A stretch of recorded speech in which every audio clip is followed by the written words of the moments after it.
I don't remember precisely where this story begins. Some stories start at page 1, or 9 if your book is unusual. I could start when I was born, but that's not particularly relevant. I'm Dylan. I am 16 years, 194 days, 5 hours, 21 minutes old. 173 centimeters tall, I weigh somewhere around 54 kilograms. I have never left Canada, and I major in filmmaking. 34 days ago, my grade 11 final term film was due. I did not hand in a film on that day. In fact, I have yet to hand in a film. At this point, you could say it's overdue.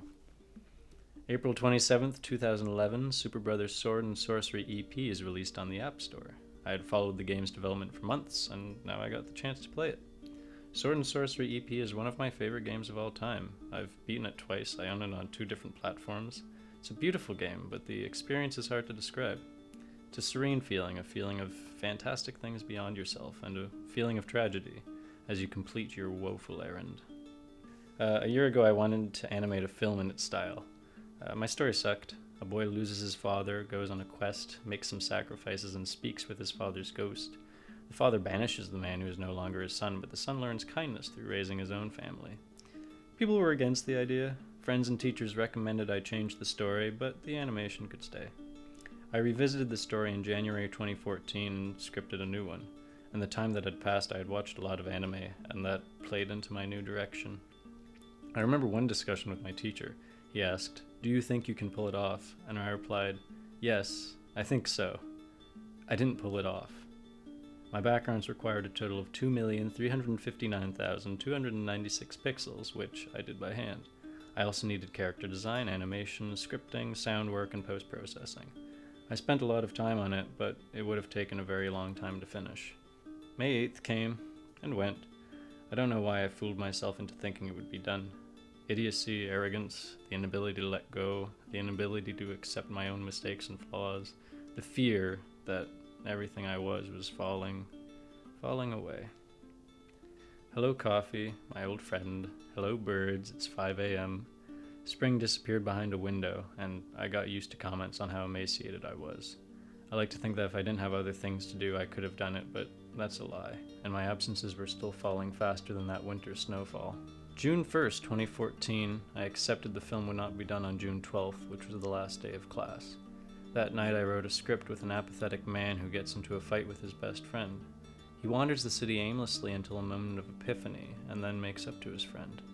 It was influenced by Inside Llewyn Davis, but I think it was about me. I gave up on that one too. I didn't think the subtleties would come through in the time I had. Monday morning I wrote another film. It's about a man who invents a time machine.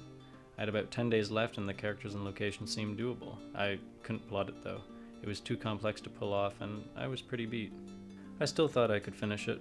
I bought $192.31 worth of parts to try and create a time machine. After all, I could have really used one. Ultimately, I electrocuted myself twice, but I like to think I know a little about wiring now. Monday, June 9th, I gave up on this film. Nothing. That's it, it's over. I don't know if there's anything left of me. And that's where this film came from. I don't know what I thought. I don't know what I was trying to prove. Maybe I did it because I loved it. Maybe I did it because I thought I loved it. I don't know who's worse, me or time, but I'm certainly less dependable. I considered myself to have one close friend, but I had 97 grade points saying I was better than everyone else. Not by a long shot. Late things pile up, you play catch up.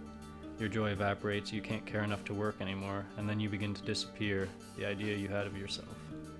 Teachers are kind, but they have their own problems, and anxiety already keeps me up at night without their help. I get bags under my eyes and arrive late for school because I can't get up anymore. Don't feel sorry for me. I worked as much as I could, but I was never going to finish anyway. I lost sleep and loved the taste of caffeine. This is a model for what not to do. Maybe you shouldn't always shoot for the stars based solely on the idea that they're better than where you are now. Maybe you just have to be honest with yourself and do what you care about. At least that way you won't disappoint everyone around you. It's hard, with nothing in front of you, an endless expanse, to pick something out of it and write it, live it. Maybe things don't mean as much as you might think. Maybe there isn't an expectation to keep writing the same story. I know that when nothing else matters, I'm going to choose to write this story.